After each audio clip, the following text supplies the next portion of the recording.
Welcome back to the Lions Roar podcast. I'm lucky enough to be sitting down with Dom DeLuca. First, let's talk about where you're from, how you got here, and just everything along those lines. So Dom DeLuca from West Pittston, Pennsylvania, which is northeast PA, just outside of Scranton.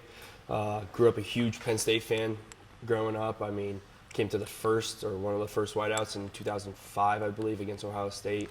Ended up painting myself white for it. My mom has a picture. And, ever since I was just hooked and always wanted to come here. Always was a dream of mine. So 2005, that made you how old? 4. Oh my gosh, like 4. Okay. So do you have any recollection of that? No, not at all. But the picture's saying enough? Yeah, exactly. Okay. And when did you start playing football? I started playing football around the same time, around 5 as well, yeah. Okay, and it was flag probably? No, it was mini football, yeah. So they just let you guys go out there and tackle 5 years old? Yeah, exactly, yeah. Oh my gosh, and your parents were like, yeah, go tackle All people? for it, yeah. And were you always on the defensive side? Offense and defense, yeah, always. Okay, and what was your favorite position growing up? I would say quarterback. I grew up a quarterback. Okay. I always loved playing quarterback, yeah. So talking a little bit about football, where did you start, and then high school, your journey along those lines, and then coming to Penn State, how did you get here, your recruiting process? So I went to Wyoming Area High School. I was a quarterback and safety. I was a punter. I was a holder. And, we weren't a big school. We were 3A. Never won a state championship, never won a state playoff game until my senior year. We ended up making a huge run, going to the state championship. Ended up tearing my ACL in that state championship. Did not know. Went back into the game. We ended up winning 21-14 with scoring all 21 points in the fourth quarter.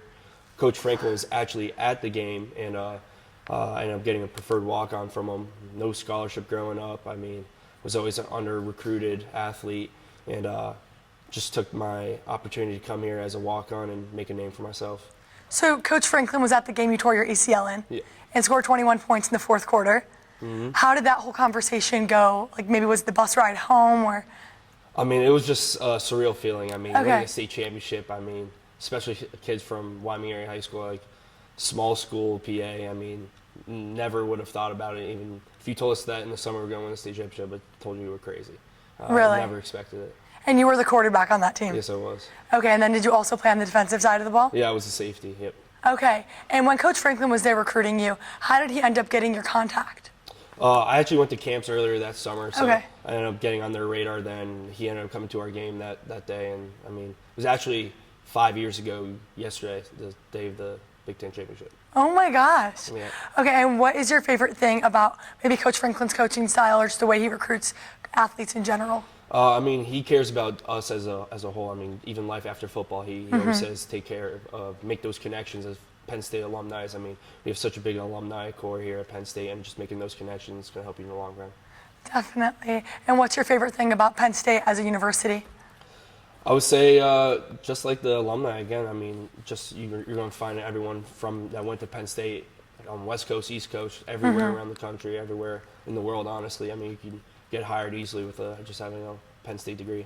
I know you guys do the NFL Day where a bunch of the former pro athletes or future pro athletes come into Haluba and they train with you guys. Mm-hmm. Is that one of the ways you guys kind of incorporate the alumni network with Penn State football? And what other ways do the alumni influence Penn State football? It also just goes to show what you need to do to get to that next level. The goal is to go to the NFL, but there's always life after football.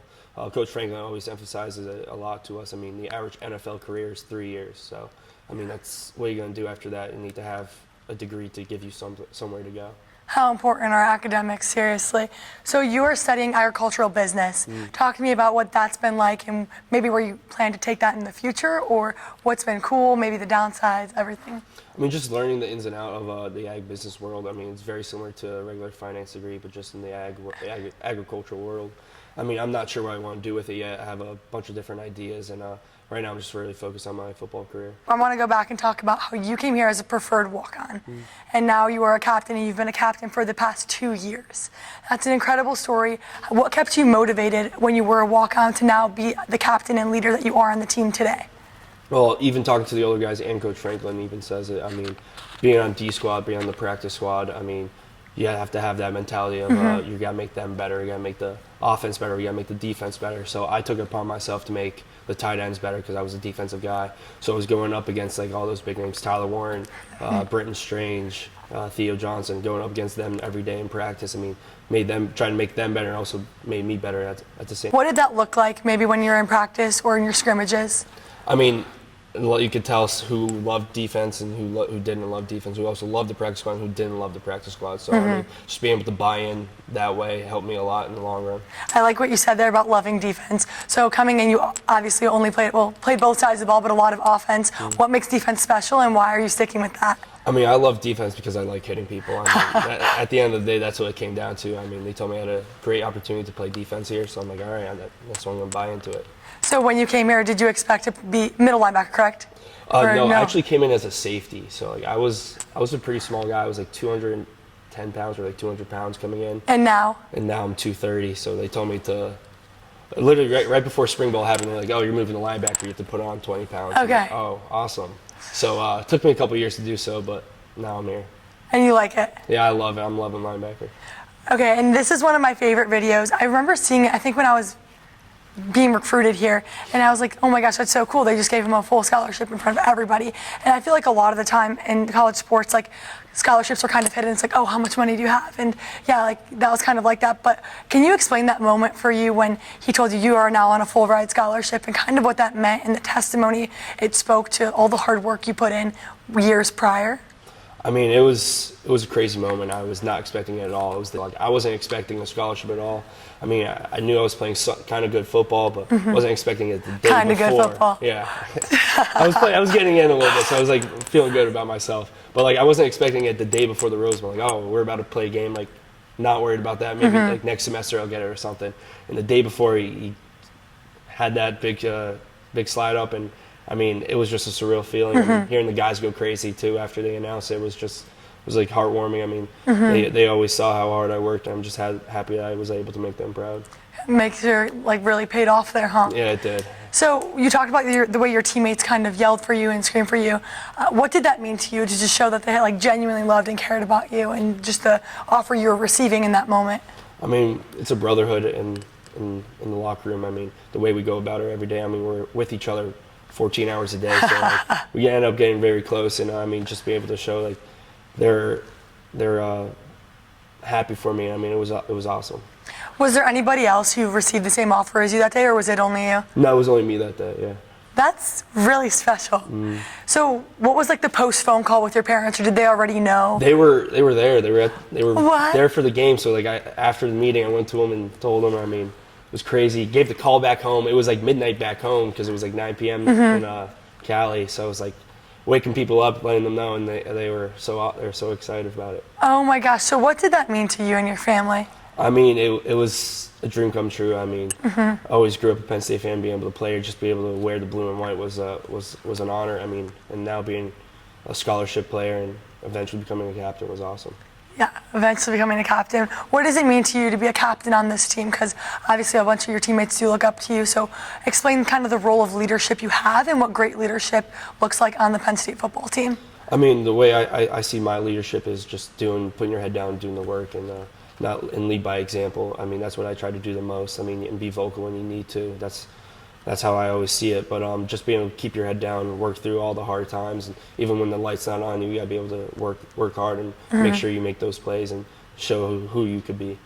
I like what you said there about putting your head down and just going. And I think it really flips back to who you were and how you came in, and then now that you're being rewarded for it with the scholarship. So what does that kind of look like? Because a lot of time you're working hard, but maybe not getting rewarded for it, but getting rewarded for it in that moment when you did receive the scholarship. Like, what was the difference there, and like how did that motivate you to keep going? I mean, there was multiple times during the year I was like, oh, maybe he's going to say it now, maybe he's going to say it now. I got like my hopes up, and I was like, all right, now I just like threw it out the window. Like, I'm not going to worry about it. I'm just going to do my job, do football, play football at the highest level I could, and hopefully it pays off one day, and eventually did. Wow. So you guys have a whole group of captains, correct? So who are your captains, and do you mind explaining like a little bit of what you guys each bring to the team to make you guys the most successful team, and just kind of how your leadership works? So we have 6 captains. It's Nick Dawkins, on offense. Drew Allar, on offense. Okay. Nick Dawkins and Drew Allar on offense. On defense, it was KJ Winston and Kobe King. On special teams, it was me and Riley Thompson. And is that voted in by your teammates? Yeah, teammates and staff all vote for the Okay. captains, yeah. So that means something as well, because it's not like, oh, favoritism, like these are your teammates that care about you as well. So if you're like vocal leadership, leading by example, what do each of you bring and how do you guys feed off of each other? I mean, Nick Dawkins is the vocal leader for us. It's 100%. I mean, I need to get him on here. We do. I mean, you told me your special question. I was like, oh, now I can't say him, so I had to think about someone else. But I mean, Nick Dawkins. I mean, he's a great leader. I mean, he's awesome to follow. I mean, he's also has a great story. I mean, didn't start till his senior year, and now he's having a great year. I mean, just the way he goes about himself and everything he does on and off the field is awesome, and he's a great guy. I would also say Kobe King and KJ Winston are very big vocal leaders for us as well.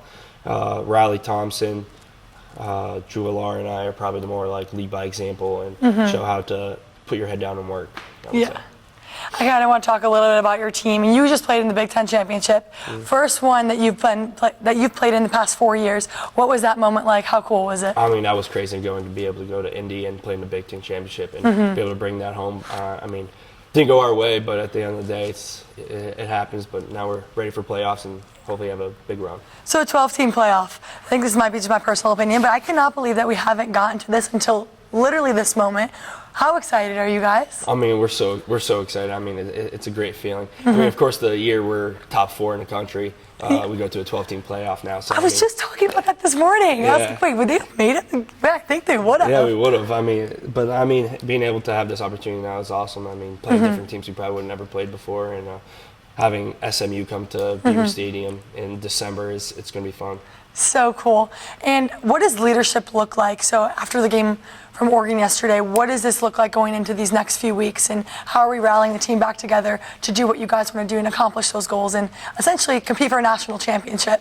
I mean, we just have to fight through adversity. I mean, we got to look ourselves in the mirror tomorrow and even look at the film and see where we need to improve and where we could improve. I mean, that's really what we need to do. We need to bite the bullet at the end of the day. They beat us and just get better now. Yeah, seriously.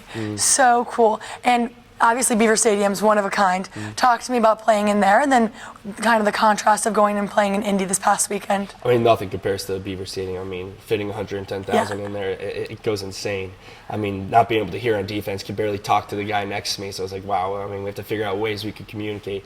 I mean, Indy was actually pretty loud. I thought it was pretty loud, at least for us on defense. I mean, we had a lot of Penn State support there, so it got pretty rowdy and got pretty loud. It was hard to communicate for a little bit, but I mean, Penn State had a great showing. And if you could say anything to the students that made the trip down to Indy, what would you say? So we love you guys. I mean, we love the support. I mean, be able to make that trip. I mean, what was it, 8 hours of a drive? Some people made it. Something like that. Nothing easy. I would fall asleep at the wheel. I literally would. I would too.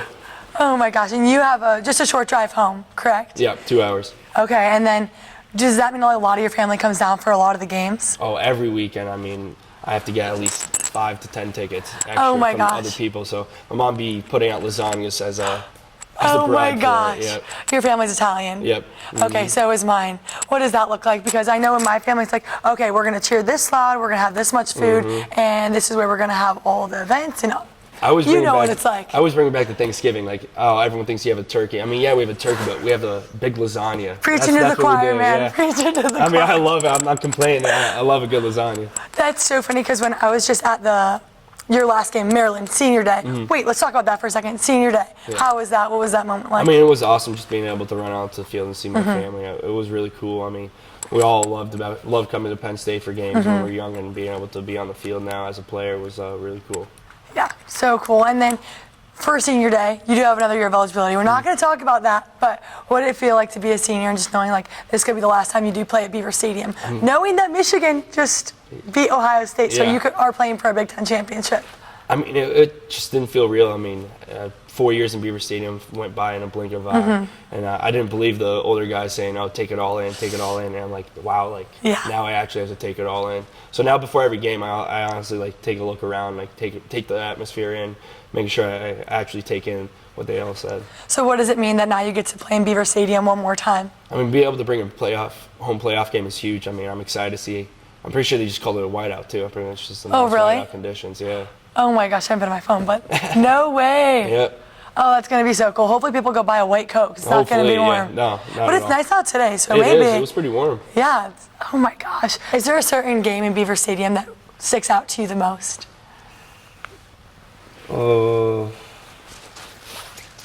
I would say Auburn my freshman year when they came here and we beat them.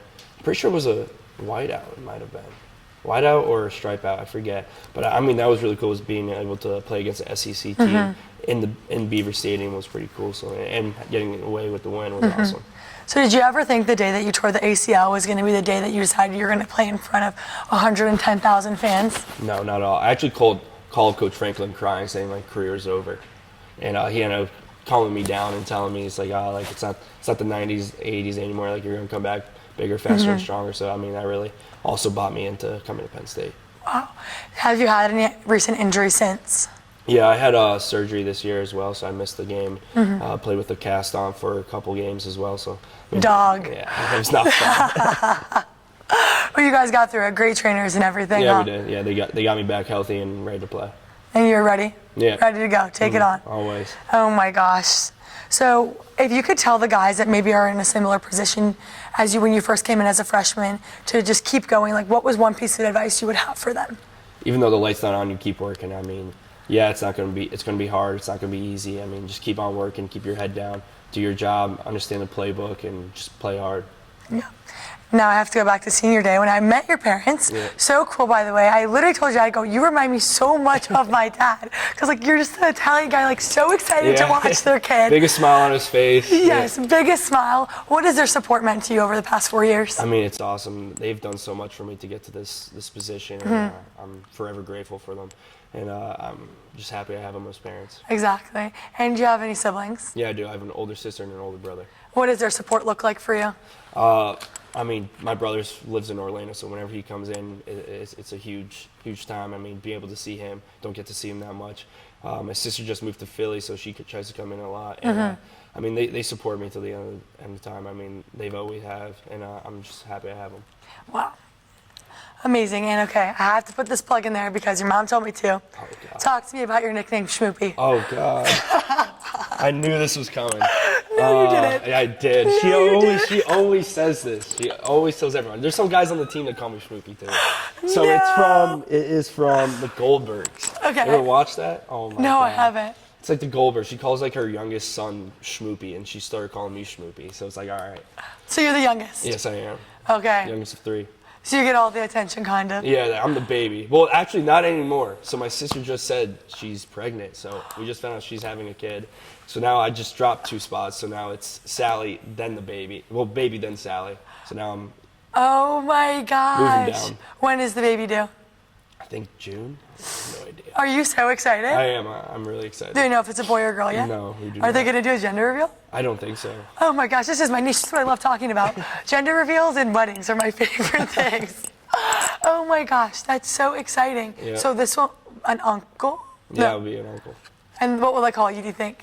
I have no idea. They were talking about it at Thanksgiving. They were looking up like different names to call me, so I don't know yet. I think you might need to get him or her that baby lion costume. I think we might. We were Yes. talking about because they sent the picture of the Oregon duck, the baby duck. My mom sent me that too. She goes, how could you be mad at a baby duck?